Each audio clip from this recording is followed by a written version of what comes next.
Zac Efron, bruh. He always had a pretty decent physique, but then when he took the role on Baywatch, he decided to take his physique to the next level. And I looked at this physique for the first time, and I didn't think that it was like absolutely impossible to achieve this. The kid came with a fucking good base, you know? Like, he is an athletic kid. He's one of those dudes that, like, he looks good. He was looking good all the way up until he started getting fucking crazy, because I imagine living the Hollywood lifestyle and having all that pressure, that must be too unnatural, to quote the Liver King. But his base was solid. Like, a couple of years before he did the Baywatch movie, he was in this kind of shape. And look, if you tell me, okay, this dude, this picture right here, is he taking steroids? I wouldn't say so. I would say like, oh, okay, that's a pretty good physique. A guy with a good genetic that looks to be working out regularly can look like that without taking anything, you know? And when he finally took the fucking Baywatch gig and he came looking like this, I compared to this other fucking picture, and I thought myself like, okay, if I was in this shape and I had to fucking go and do a movie standing alongside The Rock, you know, like Dwayne fucking Johnson. Look, first, I would consider fucking taking steroids, but I don't think it's a progression that is impossible to be made in 2 years, you know? In 2 years, if I dedicate my life to it, I can go from here to here.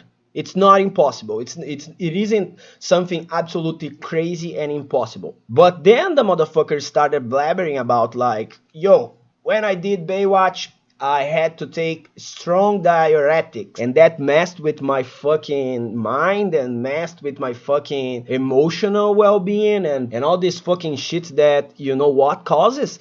Steroids, testosterone in your fucking brain. It acts like a volume knob in your limbic system, you know, in your hypothalamus. The more test that is fucking flowing through the body, the more that volume knob get cranked up. So you start to feel like uber anxious, and you need to be doing stuff, and you need to be tomorrow, not today. The only place that you fucking feel awesome and incredible when you are blasting shit, when you are taking a fuck ton of gear, is when you're fucking training. And outside of that, people that I know that took like crazy cycles, they always say like, when you're on fucking trend, it's insane. And look, this dude was doing a photo shoot to promote a fucking movie, you know, and you can't see a fucking one single picture of this motherfucker smiling, you know. He was like cranked up on the fucking set, and he said that it was like strong diuretics. And okay, I happen to believe that, yeah, you might be shoving some strong diuretics, at least some Lasix or something, but no, bro, the kind of things, the emotional side that you are reporting, diuretics are not going to mess your emotions like that. Diuretics are going to make you feel like poop, are going to make you feel like you are almost dying, but you are just forcing your body to excrete water. It can be extremely detrimental, but nah. And later, he started to morph, you know. I used to think like, no, he maybe is not taking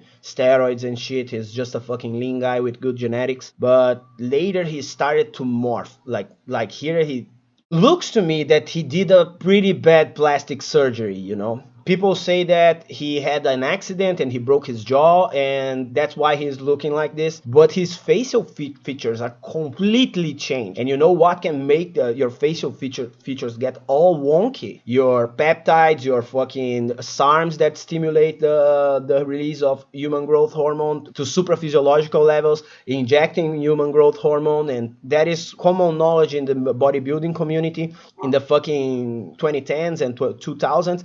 A lot of bodybuilders started to get that giant GH gut. Guess what happened with this boy? He's about to do a movie where he plays a fucking wrestler, so he's as big as he ever got, and kaboom, there's the fucking HGH gut. The super tiny fucking waist that he used to sport is not fucking there anymore. Now he has that fucking palumbolism, you know. And yo, that's a fucking pretty good indicator that the kid is dabbling with fucking HGH. And maybe that morphing into David Hasselhoff isn't exactly because he broke his jaw and did a bad surgery, you know. Maybe he's fucking taking a fuck ton of HGH and other shit to reach the physique that he wants to reach. So fucking Zac Efron, bro. Zac Efron is a naughty boy. Naughty boy. Alongside our brother Liver King, Zac Efron, bruh. Naughty. He is taking a fuck ton of shit, and that's why he's pretty much morphing into David Hasselhoff, you know.